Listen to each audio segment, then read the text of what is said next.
Hey everybody, Not So Frog here. I'm not going to be doing a video at my desk just because the shop's really messy today because I just finished a project. And that project, speaking of that, I've been playing a lot of Bloodborne and I'm really in love with the game. I mean, I'm late to the game. I mean, it's like 2018, came out in 2014. I'm 4 years late, but, you know, even though I'm 4 years late to the game, I still made something pretty cool.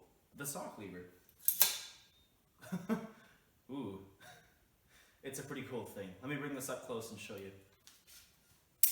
So the blade itself is made from a 60-inch sawmill blade, which I believe is, I forget which steel it is, but either way, it's good steel once you get a good heat treat on it. So it's a very, very hard edge here. A little bit softer on the teeth, but it doesn't really matter because they aren't really going to be used that much realistically. They can cut though. I've sharpened the inside of them with a Dremel. Have a nice wide grind on here, and then I hand finished the whole thing. You can see little rub marks. It's a little bit of a low grit. I didn't really go all out on the looks on this. As you can tell, it's kind of crude because it's my first folder, so I'm just having fun with it. And as my first folder, it kind of has some issues. I have the lock here. You can see it has a nice little volute spring. I'm kind of proud of that. And I hand forged this too. The lock actually locks into an area behind the pivot point of the blade, which means that it's not going to lock correctly. And you can actually break the lock open with just a little bit of hand pressure, which is really, really not good. So I basically fixed that issue by first of all having this point here, which is basically similar to the Cold Steel's triad lock on their knives, which is a little bolt that kind of just makes sure it does not break over here at all. It probably never will, unless you're you're chopping concrete or something stupid. But I also fixed that by having this big bolt that you put in here or here, depending on which mode you're in. And that just locks everything up pretty much solid. It basically becomes a fixed blade in my opinion. But yeah, enough on how it works, and I'll show you how it does actually. I'll show you the performance of it right now. So as you can see, a little bit of wobble, like I said. The lock, I designed it wrong. On my next folder, I'll do it correctly, but it's my first one, so go easy on me. But it does work to a degree, although if you really try, you can close that. Kind of alarming. But you can fix that issue by just putting your bolt in here. A little bit slow to deploy, but I mean, it's a trade-off for strength. It's very, very strong now. Rigid. Let me just chop this water bottle then. Wow. Clean cut. Well, that worked pretty well.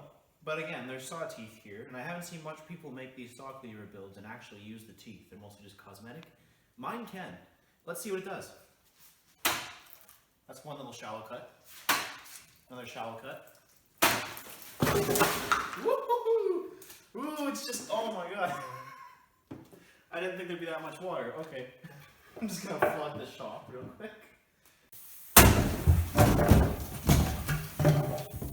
My toe hurts. This really, this isn't a good cutting area. The saw function.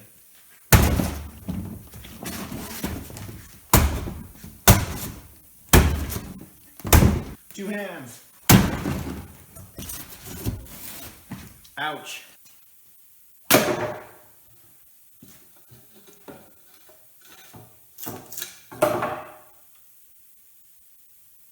I'd say it's a job well done.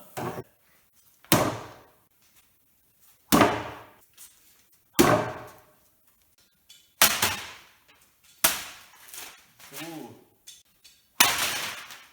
Ouch.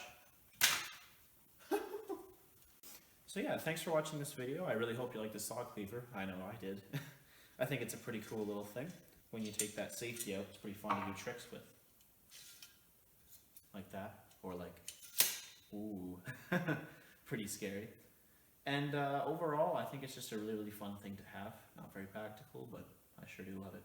And if you like it, leave the video a like. If there's something you want to say, comment it, tell me something.